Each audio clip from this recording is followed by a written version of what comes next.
Fuentes del derecho del trabajo. La palabra fuente denota el origen o principio de algo. Deriva del latín fons, fontis, y tiene diversas acepciones, una de las cuales es principio, fundamento u origen de algo. Jurídicamente, por fuentes del derecho, puede entenderse todos los hechos y actos que, de acuerdo con las normas sobre la producción jurídica de un ordenamiento determinado, crean o pueden crear relaciones jurídicas con efectos erga omnes. Criterios modernos de clasificación han agrupado a estas fuentes en formales y reales, aunque también se llega a considerar a las históricas. Las formas son aquellas a las que el juez acude principal y necesariamente para objetivar sus decisiones. Las reales determinan el contenido de las normas jurídicas, es decir, constituyen la razón de ser de cada ley, considerada individualmente. Por último, las fuentes históricas están integradas por los documentos o libros que cierran el texto de una ley o un conjunto de leyes. Las fuentes formales del derecho del trabajo en México son, de acuerdo con el artículo 17 de la Ley Federal del Trabajo, los siguientes. Inciso A. La Constitución, tratados internacionales y la Ley Federal del Trabajo, así como sus reglamentos. Inciso B. La analogía, que es un principio de interpretación del derecho. Sobre ella, la desaparecida Tercera Sala de la Suprema Corte de Justicia advirtió: lógica y jurídicamente, la base de sustentación de este principio no puede ser otra que la semejanza que debe existir entre el caso previsto y el no previsto, y nunca la diferencia radical entre ambos, ya que las lagunas de la ley deben ser colmadas con el fundamento preciso de que donde hay la misma razón legal debe existir igual disposición de derecho. Inciso C. Los principios generales que deriven de dichos ordenamientos. Inciso D. Los principios generales del derecho, cuya función en el ordenamiento jurídico se explica en este criterio del Tercer Tribunal Colegiado en materia administrativa del Primer Circuito. Principios generales del derecho, su función en el ordenamiento jurídico. Tradicionalmente se ha considerado en el sistema jurídico mexicano que los jueces, para la decisión de los asuntos sometidos a su conocimiento, están sujetos a la observación no solo del derecho positivo legal, sino también de los dogmas generales, que conforman y dan coherencia a todo el ordenamiento jurídico, que se conocen como principios generales del derecho, según la expresión recogida por el Constituyente en el artículo 14 de la Carta Fundamental. La operación de estos principios en toda su extensión, para algunos como fuente de la cual abreva todas las prescripciones legales, para otros como una orientación afín. No se ha entendido restringida a los asuntos de orden civil, tal y como podría desprenderse de una interpretación estricta del artículo constitucional invocado, sino que aún sin positivización para otros órdenes de negocios. Es frecuentemente admitida en la medida en que se le estima como la formulación más general de los valores íncitos en la concepción actual del derecho. Su función, desde luego, no se agota en la tarea de integración de los vacíos legales, alcanza sobre todo a la labor de la interpretación de la ley y la aplicación del derecho. De allí que los tribunales estén facultados y, en muchos casos, obligados a dictar sus determinaciones teniendo presente, además, la expresión de la ley, siempre limitada por su propia generalidad y abstracción, los postulados de los principios generales del derecho, pues estos son la manifestación auténtica, prístina, de las aspiraciones de la justicia de una comunidad. Inciso E.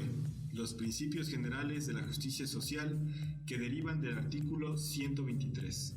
De lo que deben entenderse sobre esos principios se desprenden los siguientes criterios.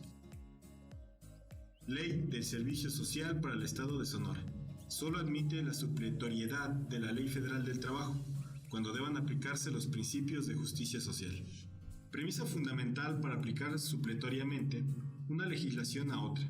La constituye el hecho de que, estando prevista la constitución jurídica en la normal, tal previsión sea incompleta u oscura.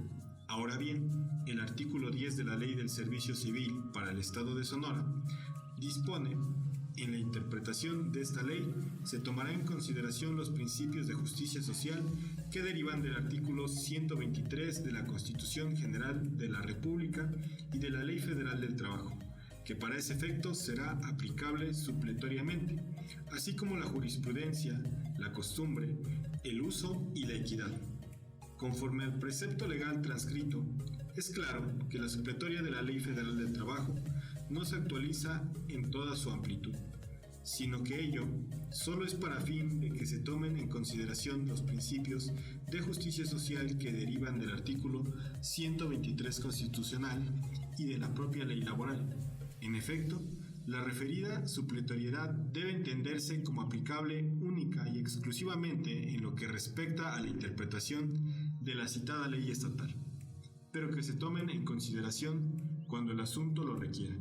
Los referidos principios en justicia social, entendiéndose como justicia social la que se realiza a través del derecho tendente a la protección al trabajador en su doble aspecto, como uno de los factores primordiales en el esfuerzo productivo y como una persona humana. En esto, como dignificación de los valores humanos, existe importante manifestación de la finalidad de dicha justicia social, como son las que se encuentran en limitaciones al principio civilista de la autonomía de la voluntad, mediante la nulidad de la renuncia de los derechos laborales, en la inversión de la carga de la prueba que asume el patrón cuando el trabajador demanda por despido, la equidad como fuente supletoria de derecho, la obligación de las juntas de suplir las deficiencias de la demanda del trabajador, cuando no comprendan todas las prestaciones que se deriven de los hechos expuestos, la excesión de la carga de la prueba al trabajador, cuando el patrón tenga la obligación legal de conservar los documentos probatorios sobre las cuestiones controvertidas, la facultad de dictar los laudos, apreciando los hechos en conciencia y demás análogos, horas extras de los servidores públicos municipales. Para su pago debe aplicarse supletoriamente el artículo 68 de la Ley Federal del Trabajo, al estatuto que lo rige y efectuarse con un 200% más del salario que corresponde a la hora de jornada ordinaria, las que exceden de 7 horas y media a la semana. Legislación del Estado de Guerrero. El Estatuto de los Trabajadores al servicio del Estado, de los municipios y de los organismos públicos coordinados y descentralizados del Estado de Guerrero, vigente tratándose de servidores públicos municipales, en su artículo 21, establece que cuando por circunstancias especiales deban aumentarse las horas de jornada máxima, ese trabajo extraordinario nunca podrá exceder de hora y media diaria, ni de 5 días consecutivos, de donde se infiere que el tiempo máximo a la semana es de 7 horas y media, en tanto que el artículo 30 de dicho ordenamiento prevé que las horas extraordinarias se pagarán con un 100% más del salario asignado para las horas de jornada máxima. Por otra parte, los artículos 66 y 68 de la Ley Federal del Trabajo disponen, respectivamente, que la jornada extraordinaria no puede exceder de 3 horas diarias ni de 3 días a la semana, y que la prolongación del tiempo extraordinario que exceda de 9 horas a la semana obliga al patrón a pagar al trabajador el tiempo excedente con un 200% más del salario que corresponda a las horas de la jornada, en donde se advierte que tanto el legislador ordinario como el federal establecieron las circunstancias en las que podía aumentarse la jornada de trabajo, su máximo y el porcentaje para su pago. Además, el legislador local expidió el estatuto de conformidad con el artículo 116, fracción 6 de la Carta Magna, tomando como base los principios de justicia social contenidos en el artículo 123 de la Ley Fundamental, en el que en la fracción 1 del apartado B señala los máximos de las jornadas diurna y nocturna, cuando debe considerarse jornada extraordinaria, las horas que la componen y la forma en que debe hacerse su pago.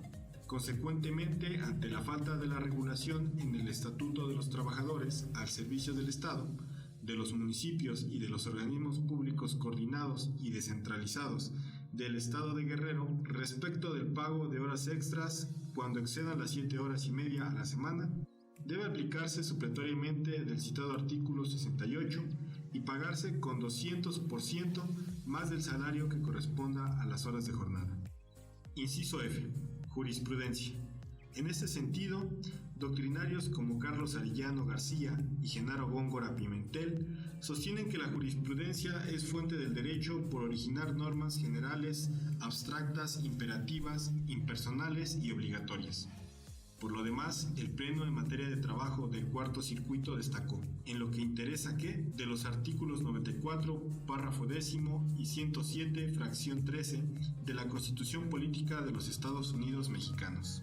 En relación a los numerales 215 a 224 de la Ley de Amparo, se advierte que la jurisprudencia constituye una fuente formal del derecho, ya que a través de ella se refleja un criterio uniforme de interpretación y aplicación de las normas jurídicas.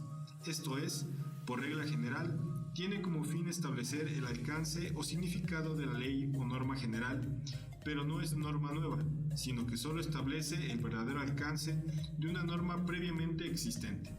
Asimismo, una vez que una tesis de jurisprudencia se considera de aplicación obligatoria, los órganos jurisdiccionales deben ceñirse a su sentido, sin que se pueda cuestionar su contenido o proceso de integración, pues ello es propio del órgano que emitió el criterio vinculante.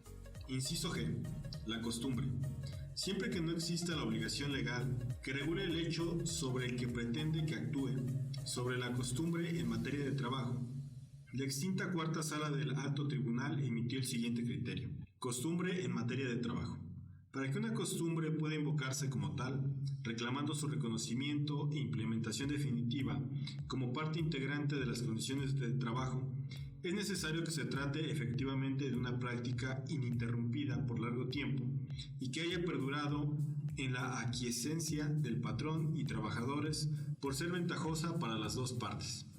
En cambio, si solamente se trata de prácticas esporádicas y que contraria lo pactado en el contrato colectivo de trabajo, sin que entregue ningún verdadero beneficio para los factores de la producción, no puede entonces alegarse que existe una verdadera costumbre, ni pretenderse que las autoridades del trabajo obliguen a su reconocimiento e implementación como modalidad definitiva. Inciso H. La equidad. Esta se concibe, básicamente, como la cuestión relativa al grado mayor o menor de libertad o las fuentes subsidiarias que el juez ha de echar mano para resolver los casos no previstos por la ley. La desaparecida Cuarta Sala del Máximo Tribunal mencionó en un criterio que la equidad solamente puede invocarse ante la ausencia de preceptos legales que normen los casos que se presentan y no cuando la ley es clara, precisa y completa. Asimismo, en materia laboral se encuentran fuentes especiales como: inciso A. El contrato colectivo de trabajo según el artículo 386 de la Ley Federal del Trabajo.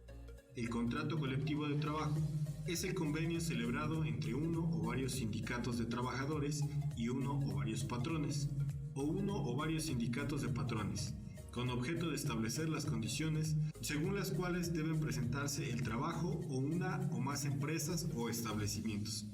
El contrato colectivo da sentido a la libertad sindical y a la huelga.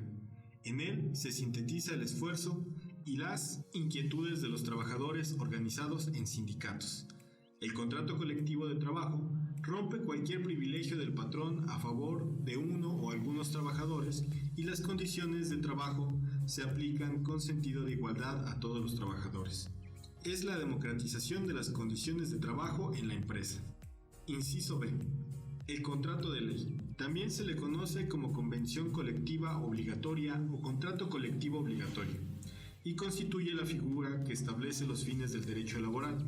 Es el acuerdo celebrado entre uno o varios sindicatos de trabajadores y uno o varios sindicatos de patrones con el objeto de instituir las condiciones laborales en una rama determinada de la industria, adquiriendo carácter obligatorio en una o varias entidades federales, en una o varias zonas económicas que abarquen una o más de dichas entidades, o bien en todo el territorio nacional. La existencia del contrato de ley no debe probarse en autos, pues basta que esté publicado en el Diario Oficial de la Federación o en el periódico oficial de la entidad federativa respectiva, para que la Junta Laboral esté obligada a tomarla en cuenta. En virtud de su naturaleza y obligatoriedad, además, la inserción de tal documento en el indicado órgano oficial de difusión tiene por objeto dar publicidad al acto del que se trate, por lo que los tribunales, a quienes se encomienda la aplicación del derecho, no pueden arguir desconocerlo. Inciso C. El Reglamento Interior del Trabajo. Se encuentra determinado en el artículo 422 de la Ley Federal del Trabajo, que dice: Artículo 422. Reglamento Interior del Trabajo es el conjunto de disposiciones obligatorias para trabajadores y patrones en el desarrollo de los trabajos en una empresa o establecimiento. No son materia del reglamento de las normas del orden técnico y administrativo que formulen directamente empresas para la ejecución de los trabajadores. Sobre sus características, conviene reproducir un criterio del 9º Tribunal Colegiado en materia de trabajo del primer circuito. Condiciones generales de trabajo y Reglamento Interior del Trabajo.